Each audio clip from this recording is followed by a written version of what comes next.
दोस्तों, भगवान श्री कृष्ण ने बताया ये 3 आदतों वाली स्त्रियां अपने पति को मरता हुआ छोड़ जाती हैं। दोस्तों, एक समय की बात है, भगवान श्री कृष्ण गंगा मैया के किनारे अपने सिंहासन पर बैठकर मन में कुछ विचार करते रहते हैं। तभी उनकी प्रिय राधा रानी वहां पर पहुंच जाती हैं और राधा रानी कहती हैं, हे प्रभु, आज हमारे मन में कुछ जानने की जिज्ञासा उत्पन्न हो रही है। तभी भगवान श्री कृष्ण कहते हैं, हे प्रिय राधा रानी, आपके मन में क्या जानने की जिज्ञासा उत्पन्न हो रही है? आप आपने प्रश्न निसंकोच होकर पूछ सकती हैं, क्योंकि आप मेरी प्रिय राधा रानी हैं मित्रों। तभी राधा रानी कहती हैं, हे प्रभु, मेरे मन में ये जानने की उत्सुकता बढ़ रही है कि वह कौन सी चरित्रहीन स्त्रियां हैं जो अपने पति को मरता हुआ छोड़ जाती हूं। तभी भगवान श्री कृष्ण कहते हैं, हे प्रिया राधा रानी, आज आपने संसार के कल्याण हेतु बहुत महत्वपूर्ण प्रश्न किया है मित्रों।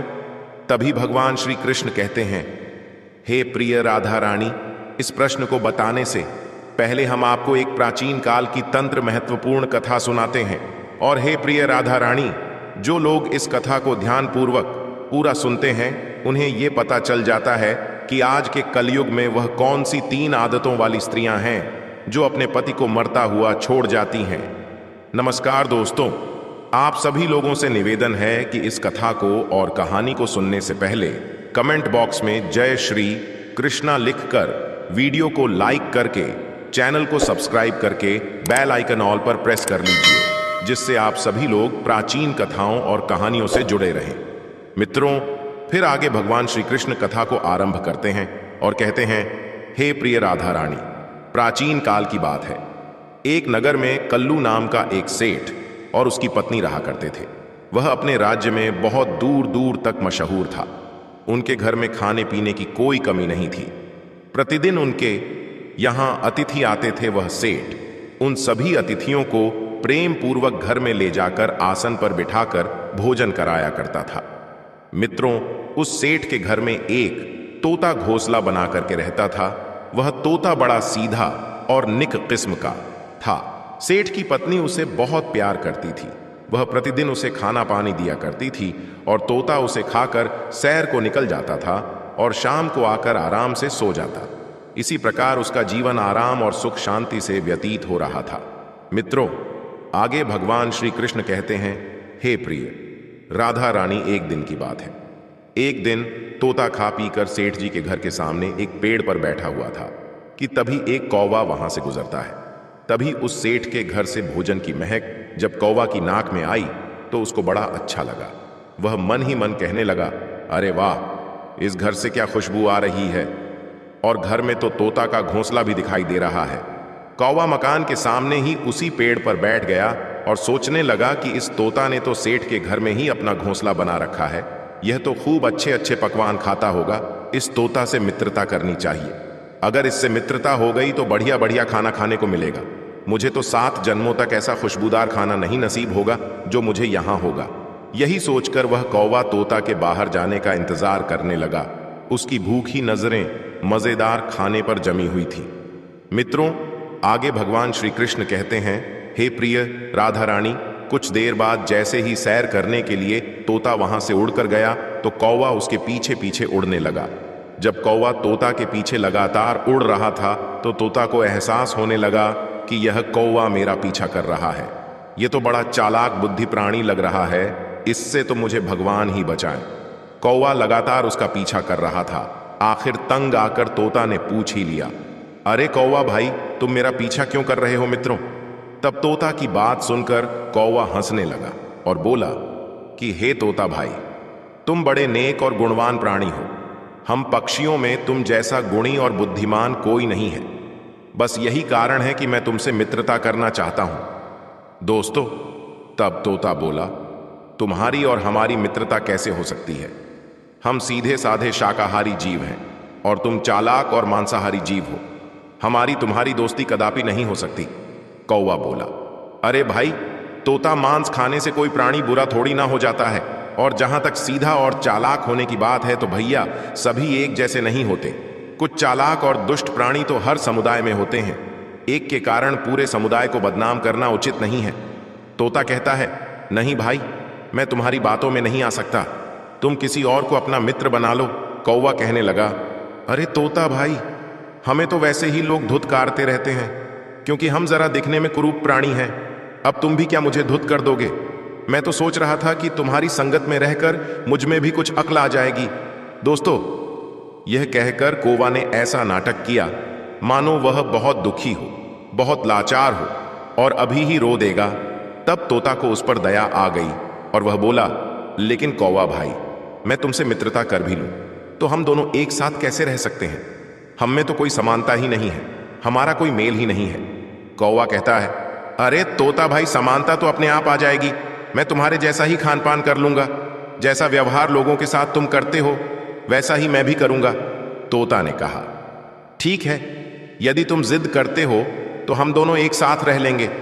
कहते भी हैं कि एक से भले दो, लेकिन भाई तुम किसी प्रकार की शरारत मत करना। कहीं ऐसा ना हो कि तुम कोई उल्टी सीधी शरारत कर बैठो और फिर तुम्हारी वजह से हमारा रहने का ठिकाना भी खो जाए। कौवा बोला, नहीं भाई तोता, तुम यह कैसी बातें करते हो? मैं भला कोई गड़बड़ क्या करूंगा? ऐसा करके तो मैं अपना ही बुरा करूंगा, फिर भला तुम मुझे अपने साथ क्यों रहने दोगे? तोता ने कहा, अच्छा ठीक है, अब चलो मेरे साथ। मित्रों, आगे भगवान श्री कृष्ण कहते हैं, हे प्रिय राधा रानी। वह कौवा मन ही मन बहुत खुश हुआ। उसने सोचा कि चलो, पहली सफलता तो मिल ही गई। सारा दिन वह दोनों इधर उधर घूमते रहे। सारा दिन कौवा तोता को इधर उधर की झूठी सच्ची कहानियां सुना रहा और यह साबित करने की कोशिश करता रहा कि वही उसका सच्चा मित्र है। भगवान श्री कृष्ण कहते हैं, हे प्रिया राधा रानी। तोता बेचारा उसकी बातों में फंस ही गया और इसी प्रकार शाम हो गई। तोता उसे लेकर अपने ठिकाने की ओर चल दिया। जब घर के करीब आ गया तो तोता ने एक बार फिर उसे चेतावनी दी और कहा कि देखो कौवा भाई, किसी प्रकार की दुष्ट हरकत मत करना। मैं एक बार फिर तुम्हें समझा रहा हूं। कौवा बोला, अरे तोता भाई, तुम मुझे बार बार कहकर क्यों शर्मिंदा कर रहे हो? तोता को कुछ याद आया तो वह कौवा से बोला कि सेठ के घर में जिस कमरे में मैं रहता हूं उसमें तो सिर्फ एक मेरा ही घोंसला है, हम दोनों उसमें एक साथ कैसे रहेंगे? तब कौवा ने कहा, कोई बात नहीं तोता भाई, आज की रात हम एक ही घोंसले में गुजार लेंगे। कल मैं जैसे तैसे अपना घोंसला बना लूंगा। जब हम दोनों मित्र मिलकर काम करेंगे तो काम जल्दी भी हो जाएगा। मित्रों, अब तोता बेचारा क्या कहता? कौवा उसकी हर बात का सटीक जवाब दे रहा था।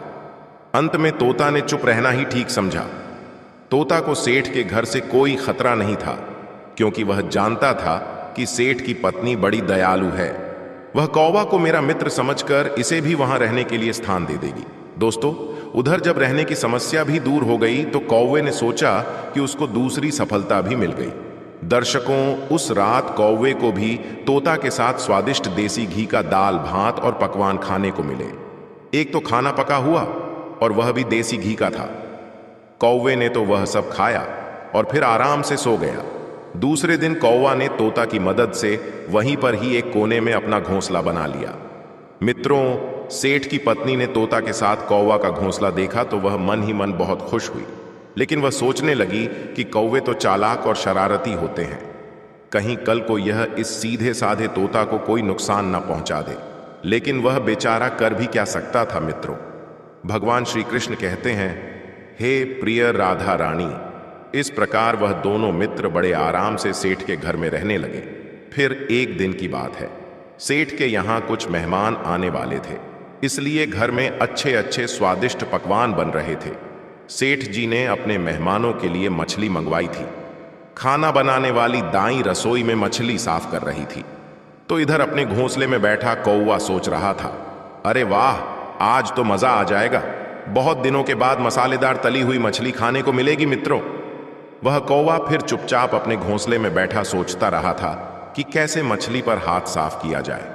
कौवा ने सोचा कि यदि तोता से इस मामले में बात की तो वह उसकी बात नहीं मानेगा, इसलिए अब तो खुद ही कोई मौका निकालकर मछली के टुकड़ों पर हाथ साफ करना ही पड़ेगा। कौवा को इसी प्रकार सोचते सोचते 2 घंटे बीत गए। हर रोज की तरह तोता ने उससे कहा, चलो भाई, कौवा नगर की सैर करने चला जाए। तब वह कौवा बोला, तोता भाई, आज मेरी तबीयत कुछ ठीक नहीं है, कल से मेरा पेट कुछ खराब है। मित्रों, आगे भगवान श्री कृष्ण कहते हैं, हे प्रिय राधा रानी। कौवा अपने आप को बहुत चालाक समझ रहा था, लेकिन तोता भी उसकी चालाकी समझ रहा था। वह समझ गया कि आज रसोई में मछली आई है, उसे देखकर ही यह बहाने बना रहा है। अब वह तोता बोला, देखो कौवा भाई, रसोई में कोई उल्टी सीधी हरकत मत करना, किसी भी चीज को मत छूना वरना गड़बड़ हो जाएगी। मेरी बात मानो और मेरे साथ चलो। कौवा कहता है, नहीं भाई, मैं सच कह रहा हूं। तुम यह मत समझो कि मछली देखकर मेरा मन खराब हो रहा है और मैं बहाने बना रहा हूं। मैं सत्य कहता हूं कि मेरे पेट में गड़बड़ है, मेरा पेट खराब है। तोता कहता है, ठीक है, तो मैं ही सैर करने चला जाता हूं, लेकिन जाते जाते फिर एक बार कह रहा हूं कि कोई गड़बड़ मत करना। कौवा कहता है, अरे तोता भाई, कोई गड़बड़ नहीं होगी, मेरा विश्वास करो। कौवा ने बार बार उसे भरोसा दिलाया तो तोता को उसकी बात पर विश्वास हो गया कि यह अब कोई गड़बड़ नहीं करेगा। अब बेचारा तोता अकेला ही नगर की सैर करने के लिए चल दिया। मित्रों, आगे भगवान श्री कृष्ण कहते हैं, हे प्रिय राधा रानी, वह कौवा मन ही मन अपनी सफलता पर खुश होने लगा। थोड़ी देर बाद ही रसोई में खाना बनाने वाली दाई आई और मछली काट पीट कर साफ करने लगी। मछली काटकर उसने मछली को तला और रखकर चली गई। इधर दाई के जाते ही कौवे ने चुपके से टोकरी में से एक मछली का टुकड़ा उठाया और खाने लगा। इसी तरह उसने कई टुकड़े चुराकर खा लिए। अब तो उसका पेट भर गया था, लेकिन फिर भी उसका मछली खाने का लोभ नहीं गया। अब उसने जैसे ही मछली का टुकड़ा उठाया, वैसे ही उस पर ढकी हुई प्लेट जमीन पर गिर पड़ी। प्लेट गिरने की तेज आवाज आई, लेकिन कौवे ने इसकी कोई परवाह नहीं करी। वह तो आराम से जमीन पर बैठकर मछली का टुकड़ा खा रहा था। उधर आवाज सुनकर दाई तेजी से रसोई के अंदर आई कि कहीं कोई बिल्ली तो नहीं घुस आई है। लेकिन जैसे ही उसकी नजर मछली खाते हुए कौवे पर पड़ी तो उसके क्रोध का ठिकाना नहीं रहा। क्रोध से लाल पीली होकर वह कौवा के पास गई और कहने लगी, अरे पापी धूर्त, मेरी दया का तूने यह बदला दिया कि चोरी से मछली खा गया काले कलूते। मैंने तो उस तोता की वजह से तुझे अपने यहाँ रहने की जगह दी और तू मेरा बुरा करना चाहता है। ले, अब मैं तुझे सबक सिखाती हूँ। यह कहते हुए उसने कौवे की गर्दन पकड़ी और गुस्से में उसके सभी पंख नोच डाले। कौवा दर्द से चीखता चिल्लाता रहा, लेकिन रसोई में खाना बनाने वाली दाई ने उस पर जरा भी दया नहीं दिखाई और बोली, अब तू यही पड़ा सड़ता रह, लालची कौवे, यही तेरी सजा है। मित्रों, आगे भगवान श्री कृष्ण कहते हैं, हे प्रिय राधा रानी, वह कौवा भय और दर्द के मारा एक कोने में दुबक कर बैठ गया और अपनी करनी पर आंसू बहाने लगा। इधर शाम को जब तोता वापस आया तो कौवे की ऐसी हालत देखकर वह सब कुछ समझ गया कि उसकी गलती की ही उसे ऐसी सजा मिली है। तोता कहता है कि क्यों कौवा भाई, मैंने तुम्हें समझाया था ना कि कोई हरकत मत करना, लेकिन तुमने नहीं माना।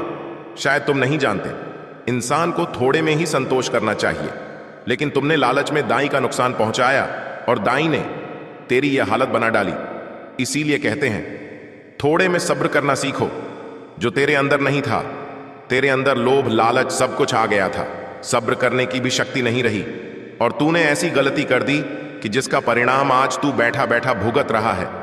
दोस्तों, कौवा बेचारा करता भी क्या, अब तो कुछ जवाब देने के लायक भी नहीं था। तोता कहता रहा, लेकिन कौवा जो था वह चुपचाप सुनता रहा।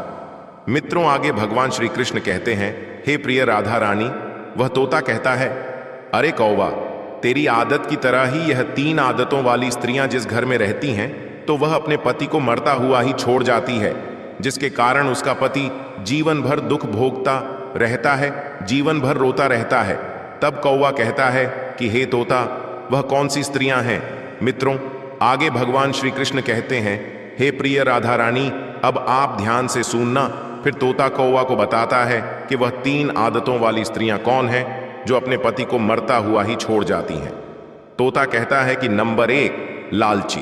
जिस घर में जिस पति की स्त्री अगर लालची होती है तो वह अपने पति को मरता हुआ भी छोड़ सकती है, क्योंकि इस कलयुग में पराये पुरुष को देखकर और उसके धन को देखकर या उसकी संपत्ति को देखकर जिस स्त्री को अगर लालच आ गया तो उसका भरोसा मत करना, वह स्त्री आपको मरता हुआ छोड़ जाएगी। नंबर 2, संतोष न करने वाली स्त्री।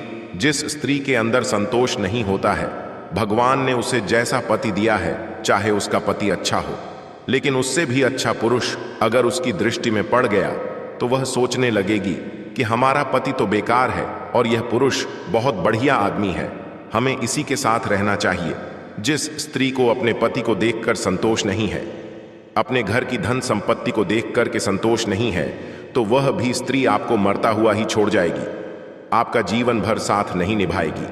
और नंबर 3, लोभी स्त्री। जिस स्त्री के अंदर लोभ होता है, भगवान ने अच्छा पति भी दिया है, घर में खाने पीने वाली सब वस्तुएं दी हैं, कोई कमी नहीं है, घर में धन दौलत भी है, फिर भी उस स्त्री के अंदर अधिक धन की चाहत है। अधिक धन की चाहत में उसके अंदर लोभ है, और अगर पराये पुरुष के द्वारा उसे कहीं से धन मिल रहा है और उसका लोभ बढ़ रहा है, तो समझ लो कि वह स्त्री आपको धोखा दे जाएगी। जो स्त्री लोभ की बदौलत अपने पति को भूल जाती है और जहां धन मिलता है, धन के लोभ में वहीं की ओर खींची चली जाती है, तो वह एक दिन पराये पुरुष की हो जाती है और आपको मरता हुआ ही छोड़ जाती है। मित्रों, आगे भगवान श्री कृष्ण कहते हैं, हे प्रिय राधा रानी, यही 3 आदतों वाली स्त्रियां हैं। पहली संतोष न करने वाली, और दूसरी लोभी और लालची। जिन स्त्रियों के अंदर यह 3 आदत होती हैं, तो यही स्त्रियां अपने पति को छोड़ जाती है। दोस्तों, फिर राधा रानी भगवान श्री कृष्ण से कहती हैं, हे प्रभु, आज आपने इस कथा को सुनाकर हमारे ऊपर बहुत बड़ा उपकार किया है। दोस्तों, आशा करते हैं कि ये कथा आप लोगों को अच्छी लगी होगी।